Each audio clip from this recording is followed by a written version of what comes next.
ભગવાન ઘણીવાર કૃપા કોઈક સ્વાનુભવથી તમને કરાવે, ભગવાન કોઈક વાર કૃપા કઈક સ્વપ્નના માધ્યમથી કરાવે. તમને ભગવાનનું સ્વપ્ન આવે એ પણ એની કૃપા છે. નહીં તો આજના સમયમાં ભગવાનના સપના આવે એવું પણ બનતું નથી. કારણ કે વિચારોમાં ભગવાન હશે તો આપણા સ્વપ્નમાં આવશે, ને વિચારોમાં જ ભગવાન નથી હોતા, સ્વપ્નમાં ક્યાંથી આવશે? તો ભગવાનનું સ્વપ્ન પણ શુભ ગણાય છે. એ સ્વપ્ન પણ ભગવાનનો સાક્ષાત્કાર છે. અને ભગવાને પૂર્ણબલ ક્ષત્રિયને સ્વપ્નના માધ્યમથી આજ્ઞા આપી. ભગવાનનું મંદિર ખૂબ નાનું છે, મંદિર જ નથી, એક પર્ણકુટીર છે. અને ભગવાનના મનમાં થયું કે હવે મારું મોટું મંદિર બનવું જોઈએ. ઘણા બધા વૈષ્ણવોની અવર જવર થાય છે અને આ મંદિરમાં સંકળાશ પડે છે. પૂર્ણબલ ક્ષત્રિય, પૈસાવાળા બાપનો એક લોતો દીકરો, ખૂબ પૈસો, ખૂબ સંપત્તિ. પણ આ પૂર્ણમલના મનમાં કોઈ જગ્યાએ પૈસા કે સંપત્તિનું અટેચમેન્ટ જ નથી, નિર્મોહી છે. એને તો ભગવાનમાં રસ છે, ભગવાનના ગુણગાનમાં રસ છે, ભગવાનના કાર્યમાં રસ છે, ભગવાનના ચિંતનમાં રસ છે.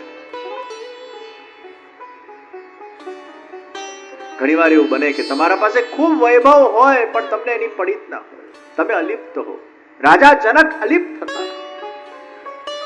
कितना कुछ भगवान ने दिया था लेकिन उसमें अलिप्त थे. ભાગ્યશાળી છે એ લોકો જેના પાસે ખૂબ પૈસો છે, ખૂબ સમૃદ્ધિ છે, ખૂબ સારું ઘર છે, ખૂબ સારું ઠાકોરજીનો રૂમ છે અને ઠાકોરજીની રાજ સેવા કરે છે, ખૂબ સારા આભરણો ધરાવે છે, ખૂબ સારા વસ્ત્રો ધરાવે છે. એ પૈસો હોવા છતાંય એ વૈભવમાં, એ લક્ઝુરિયસ લાઈફમાં એ લોકો ફસાયા નથી. એ લક્ઝુરિયસ લાઈફને જીવતા જીવતા એ લક્ઝરીથી ઠાકોરજીની સેવા કરે છે. અને તમને સુખમાં અગર ભક્તિ મળી જાય એનાથી મોટી ભગવાનની કોઈ કૃપા ન કહેવાય ભાઈ. દુઃખમાં તો બધા ભગવાનને યાદ કરે, અને એટલે તો કુંતીજી ભગવાનને કહે છે, ભગવાન મને દુઃખ આપો, સુખમાં હું તને ભૂલી જાઉં છું. दुख में आपकी याद आती है, मुझे दुख दो, मुझे विपत्ति दो, मुझे आपत्ति दो. भलभला सीधा થઈ જાય દુઃખ આવે ત્યારે, ભલભલા મંદિર ચડતા થઈ જાય, ભલભલા જ્યોતિષીઓને શોધતા થઈ જાય, કુંડલી દેખાડતા થઈ જાય. તો સુખમાં અગર ભગવાન આપણને યાદ આવી જાય એ બહુ મોટી એની કૃપા કહેવાય ભાઈ. કારણ કે ભગવાન અગર આપણને એટલું વૈભવ આપે છે, એ ધન સંપત્તિ આપે છે, એ વિત્ત આપે છે, તો એનો યોગ્ય કાર્યમાં, યોગ્ય જગ્યાએ વિનિયોગ પણ થવો જોઈએ. અને આમ પણ ધન વહેતું સારું, લોહી વહેતું સારું, સંતો આચાર્યો વહેતા સારા.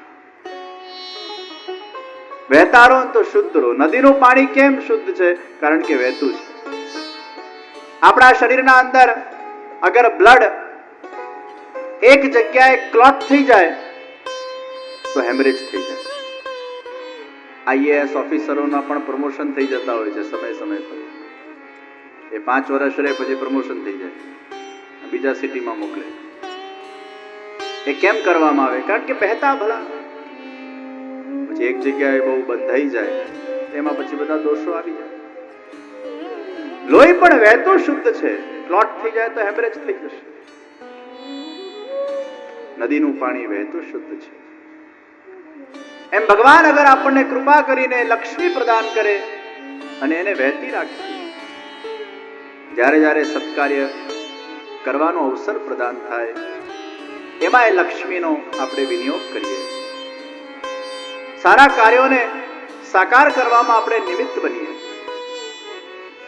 એ ભગવત કથાના કાર્યો હોય, પુષ્ટિ પ્રચારના કાર્યો હોય, એ માનવતાના કાર્યો હોય, કોઈ યજ્ઞાદિનું કાર્ય હોય, કોઈ તીર્થયાત્રાનું કાર્ય હોય, કોઈને શૈક્ષણિક રીતે મદદ કરવાનું કાર્ય હોય, કોઈને અનાજ આપવાનું કાર્ય હોય, કે એ ગૌ સેવાનું કાર્ય હોય, કે રાષ્ટ્ર સેવાનું કાર્ય હોય, કે જ્ઞાતિ સેવાનું કાર્ય હોય, કે પરિવારની સેવાનું કાર્ય હોય, જ્યારે જ્યારે ભગવાન આપણને વિશેષ લક્ષ્મી પ્રદાન કરે છે, શુભ લક્ષ્મી પ્રદાન કરે છે ત્યારે નિશ્ચિત રૂપે એનો સત્કાર્યમાં વિનિયોગ થવો જોઈએ. અને એટલે જ ભગવાન આપણને કોઈ પણ વસ્તુ એક્સેસિવ આપે છે. મેં ગઈકાલે વાત કરેલી કે ગાયને ભગવાને એક્સેસિવ મિલ્ક આપ્યું છે એટલે ગાય પોતાના વાછરડાને તો પોષે જ છે પણ આખા વિશ્વને એનું દૂધ પ્રદાન કરતી હોય છે. જે પણ વસ્તુ તમારા પાસે એક્સેસ છે એનો લાભ બીજાને મળવો જોઈએ. વર્ણમલ ક્ષત્રિય ભાગ્યશાળી છે, ખૂબ મોટી સંપત્તિનો વારસદાર છે પણ નિર્મોહી છે. એને ધનમાં એને સંપત્તિમાં કોઈ રસ નથી. ઘણીવાર જીવનના અંદર સાચો આનંદ એમાં જ છે. એક કવિએ બહુ સરસ વાત કરી, तुम जो चाहते हो उसको छोड़ दो तो जो तुम चाहते हो उसको प्राप्त कर जाओगे. તમને કંઈક પામવું છે, કંઈક તમારા મનમાં ચાહના છે પણ વધારે પડતું એ ચાહના ચાહના ચાહના ચાહનાનું જો તમને સ્મરણ થયા કરશે તો જે તમે કરી રહ્યા છો એમાં प्रेशर આવશે. चाहना को हमारे जीवन का अंग बनाओ, वो चाहना हमारा जीवन बन जाए. हमारे जीवन का सांस सांस उस चाहना को प्राप्त करने के लिए उत्सुक हो जाए. लेकिन सांसें चलती है हमें पता भी नहीं होता है. આપણો શ્વાસ ચાલતો હોય અને એ વખતે આપણે કોઈના સાથે વાત કરતા હોઈએ તો આપણે એવું કહીએ કે જરા 2 મિનિટ ઉભા રહો, શ્વાસ લઈને આવું. શ્વાસ ચાલુ છે, वो चाहना मेरा सांस बन गया है. अगर किसी को भगवान की चाहना है तो भगवान की चाहना उसका सांस बन जाती है. उसके अंदर गूढ़ भाव प्रकट हो जाता है. उसकी रोम रोम उसको चाहना चाहती है. भगवत प्राप्ति નું જેનું લક્ષ્ય છે એ ભગવત પ્રાપ્તિ મને થાય તો જ મને શાંતિ મળે આ કોન્સેપ્ટ રાખશે તે અશાંત થશે. પણ એ ભગવાનની સેવાને કરતો જાય અને એમાં જ ભગવત પ્રાપ્તિનો અનુભવ કરતો જાય, એમાં જ સાક્ષાત્કારનો અનુભવ કરતો જાય અને એ અનુભવ કરતા કરતા કરતા એ સીડીને ચડતા ચડતા ક્યારે એ મુકામ પર પહોંચી જશે એને ખબર પણ નહીં પડે. તો જો तुम चाहते हो उसको छोड़ दो, तो जो तुम चाहते हो उसको प्राप्त करोगे. પછી ભગવાનનો વિષય હોય, તમારા લક્ષ્યનો વિષય હોય, તમારી ઈચ્છાઓનો વિષય હોય. चाहना के लिए कर्म मत करो, कर्म को चाहना से करो. Don't work for success, but work successfully. नहीं तो घणी वार अपना कर्मમાં भार के भय આવી જાય, भाव लुप्त થઈ જાય. कुछ हम भय से करते हैं, कुछ हम भार से करते हैं. જે ફર્સ્ટ રેન્ક લાવતો હોય ને એમાં એ ભાર છે અને જે બિચારો ફેલ થતો હોય ને એમાં એ ભાર છે. એ ફેલ થયો હોય એટલે પછી એના મનમાં ભાર આવે, પાછો થઈશ તો આ તો ડર. અને જે ફર્સ્ટ રેન્ક લાવતો હોય એ ફર્સ્ટ રેન્કને મેન્ટેન કરવા માટે એના મનમાં ભાર છે કે મારી સેકન્ડ આવે તો નહીં જ ચાલે, ફર્સ્ટ જ આવી જોઈએ. બંનેમાં ભાર છે. જે સારું ભણતો હોય એમાંય ભાર છે, જે ખરાબ ભણતો હોય એમાંય ભાર છે. દુનિયાના અંદર સફળતા મળવી બહુ સહેલી છે પણ એ સફળતાને મેન્ટેન કરી રાખવી વર્ષો વર્ષ સુધી એ બહુ અઘરી છે. એ સફળતાને મેન્ટેન કરવાનો ભાર છે. भार और भय से अगर हम कर्म करेंगे तो वो कर्म में शायद वो कर्म हमें सफलता प्रदान कर भी दे, फिर भी कहीं ना कहीं कुछ न कुछ हमारे मन में एक खालीपने का एहसास होगा. પામીને પણ કઈ નથી પામ્યો એવો ભાવ થશે. પણ જ્યારે કર્મને આપણે ભાવથી કરીએ, પ્રેમથી કરીએ, એકમાં પથ્થર લઈને પહાડ ચડતી હોય ને એકમાં પોતાના બાળકને લઈને પહાડ ચડતી હોય એમાં બહુ ફરક છે. પથ્થર લઈને પહાડ ચડે એમાં ભાર છે, બાળકને લઈને પહાડ ચડે એમાં પ્રેમ છે. પેલામાં ક્યારે પૂરું થશે, ક્યારે પૂરું થશે, ક્યારે પૂરું થશે આ વિચાર આવશે, આમાં ક્યારે પૂરું થઈ જશે ખબર નહીં પડે કારણ કે પ્રેમ છે. कोई भी कर्म हम भय से न करें, भार से न करें, भाव से करें, प्रेम से करें, उसका स्वीकार करके करें। અને ભાવરૂપ કર્મ ક્યારે થાય? જ્યારે મન શરણાગત બને.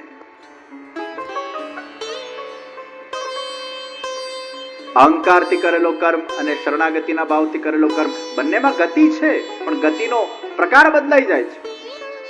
એરપોર્ટ પર પેલા એક્સેલેટર નથી હોતા, એમાં તમે ઉભા રહો એટલે સીડી તમને ઉપર લઈ જાય. તમે ગતિમાં છો, અને એક તમે સીડી ચડીને જાઓ અને એક પેલા એક્સિલેટરમાં જાઓ, એમાં ફરક એટલો જ છે. પેલામાં તમે ચડી રહ્યા છો, એનો ક્યાંક ભાર છે, અહીંયા કોઈક તમને ચડાવી રહ્યું છે. અહીંયા પણ પુરુષાર્થ છે, ત્યાં પણ પુરુષાર્થ છે. અહીંયા અહંકાર વાળો પુરુષાર્થ છે, અહીંયા શરણાગતિ વાળો પુરુષાર્થ છે. અહીંયા કરી રહ્યા છો, અહીંયા ભગવાન કરાવી રહ્યા છે. मैं कर रहा हूं, ये मेरा अहंकार मुझे भार देता है. जहां अहंकार है वहां भार और भय है. लेकिन जब मैं भगवान को शरणागत बनकर कोई भी कर्म को साकार करता हूं, तब वहां भाव हो जाता है. मैं कर नहीं रहा, हो रहा. I am not doing, I am being.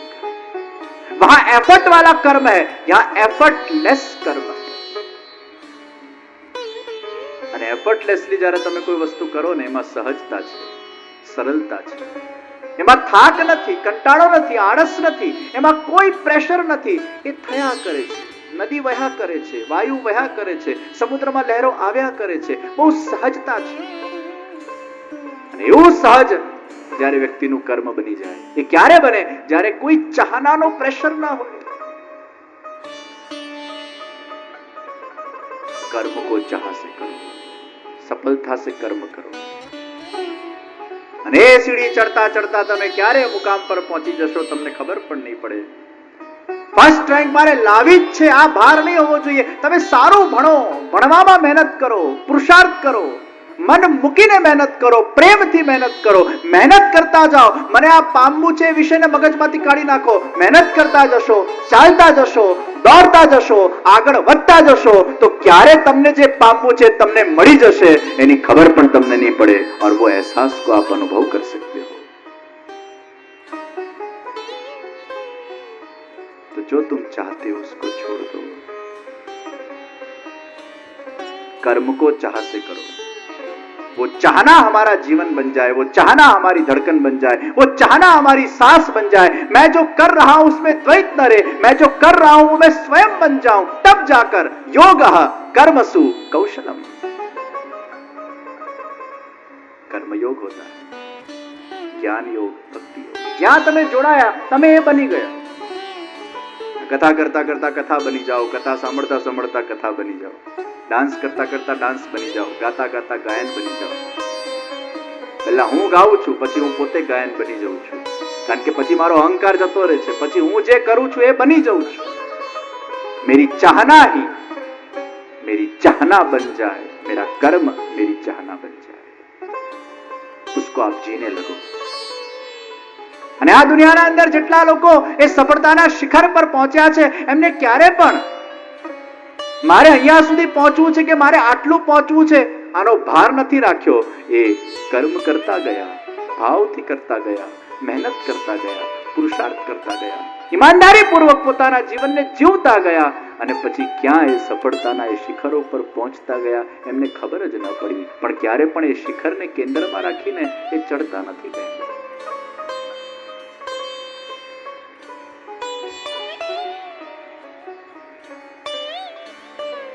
तो भय थी नहीं, भार थी नहीं, भाव थी कर्म करवा.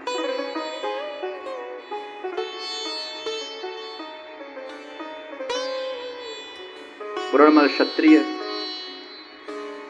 એ ભારોભાર ભગવદ ભાવથી પૂંજાયેલા છે. એને ન સંપત્તિની પડી છે, ન પૈસાની પડી છે, ન એને કોઈ સફળતાની પડી છે. એને ભગવત ગુણગાનમાં ખૂબ આનંદ આવે છે.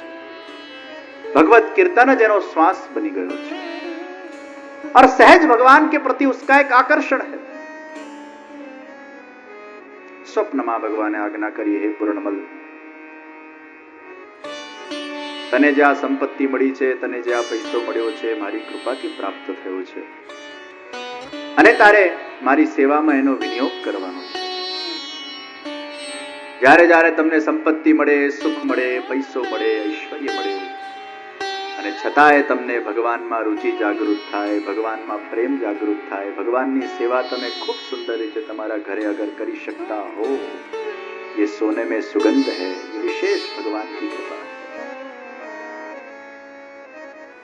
એટલે જ દુઃખમાં ભગવાન યાદ વધારે આવે, સુખમાં ભગવાન ભૂલાઈ જાય, પણ સુખમાં પણ અગર ભગવાન યાદ રહે, ભગવાનની સેવા આપણા જીવનનો એક મુખ્ય ધ્યેય હોય, એ ભગવાનની વિશેષ કૃપા છે.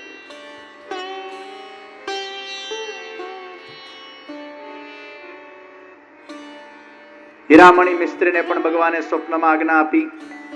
પૂર્ણમલ ક્ષત્રિય હીરામણી મિસ્ત્રી દોડતા દોડતા વ્રજભૂમિ સુધી પહોંચ્યા. પૂર્ણમલના પિતાનું પણ મૃત્યુ થઈ ગયેલું હતું, બહુ છોડીને ભાગી ગઈ હતી. ભલું થયું ભાંગી જંજાળ, સુખથી ભજીશું હરિ હરિ ગોપાલ. પૂર્ણમલ ક્ષત્રિય એકલો બન્યો. વ્રજભૂમિમાં પહોંચ્યા, શ્રીનાથજીના દર્શન કર્યા. अरे ये यही भगवान है जिन्होंने मुझे स्वप्न में दर्शन दिए थे. मुखिया जी ने बात करी. मुखिया जी कीधु जब तक श्री वल्लभाचार्य जी महाप्रभु जी यहाँ नहीं पधारेंगे तब तक यहाँ मंदिर सिद्ध नहीं हो सकता. એની એ રીતે સંરચના કરવામાં આવી. 1.5 કલાકનો કોર્સ બનાવવામાં આવ્યો. એ 1.5 કલાકના અંદર 30 મિનિટ મેડિટેશન કરવામાં આવશે, જેથી દર વીકે એકવાર વ્યક્તિ રિચાર્જ થઈ શકે. ભગવાન શ્રી કૃષ્ણનું અદ્ભુત સાકાર સ્વરૂપનું મેડિટેશન એ 30 મિનિટ કરવામાં આવે. આપણા પાઠ થાય 30 મિનિટ. એમને આખો લિટરેચર આપવામાં આવશે. આખા પુષ્ટિ માર્ગનો એજ્યુકેશનલ કોર્સ આપણે તૈયાર કરીએ છીએ. 84 વૈષ્ણવના આધાર પર, 252 વૈષ્ણવના આધાર પર, શિક્ષાપત્રના આધાર પર, ષોડશ ગ્રંથના આધાર પર એ પુષ્ટિ માર્ગનું એજ્યુકેશન એમને પ્રાપ્ત થઈ શકે, અને એમાં કોઈ પણ વયના લોકો જોડાઈ શકે. હિન્દી, ઇંગ્લિશ અને ગુજરાતી આ ત્રણેય ભાષાના અંદર એ લિટરેચર આખું ઊભું કરવામાં આવશે, અને દરેક સત્સંગમાં એ ચેપ્ટર્સ મૂકવામાં આવશે, એનું વાંચન થશે. આ રીતે આખો સત્સંગ કોન્સેપ્ટ, સ્ટ્રક્ચર એ તૈયાર કરવામાં આવ્યો, અને એમાં ગ્રુપ લીડર્સ બનાવવામાં આવશે. આ ગ્રુપ અમારે બહુ મોટા નથી બનાવવા. એક વિવાયો સ્વાધ્યાય સત્સંગનો ગ્રુપ લીડર બનશે, એના સાથે ફક્ત બીજા 3 પરિવાર જોડાશે. 4 પરિવારથી વધારે આ ગ્રુપમાં લોકો નહીં જોડાઈ શકે. ભારતમાં અને વિદેશોમાં સોસાયટીએ આ રીતે ગ્રુપ લીડર ફોર્મ કરવામાં આવશે. હું આપ સર્વને આહ્વાન કરું છું કે આ સત્સંગ નેટવર્કમાં આપણે બધા જોડાઈએ. અહીંયા બેઠેલા જેટલા લોકો છે એ ગ્રુપ લીડર બની શકે. શું વીકમાં 1 કલાક આપણે પુષ્ટિ માર્ગના સત્સંગ માટે ન કાઢી શકીએ? પહેલા 1 કલાક કાઢતા શીખીએ, પછી દિવસમાં 1 કલાક કાઢતા શીખીએ. એમ આપણા સવારને સાંજ વીતતા જાય છે, એમને સમય પસાર થતો જાય છે, એમને જિંદગી પૂરી થઈ જશે. What is the purpose of my life? Why I am on this earth? શા માટે ભગવાને મને જન્મ આપ્યો? શું મારું ગંતવ્ય હોવું જોઈએ? કઈ રીતે હું મારું આત્મકલ્યાણ કરી શકું?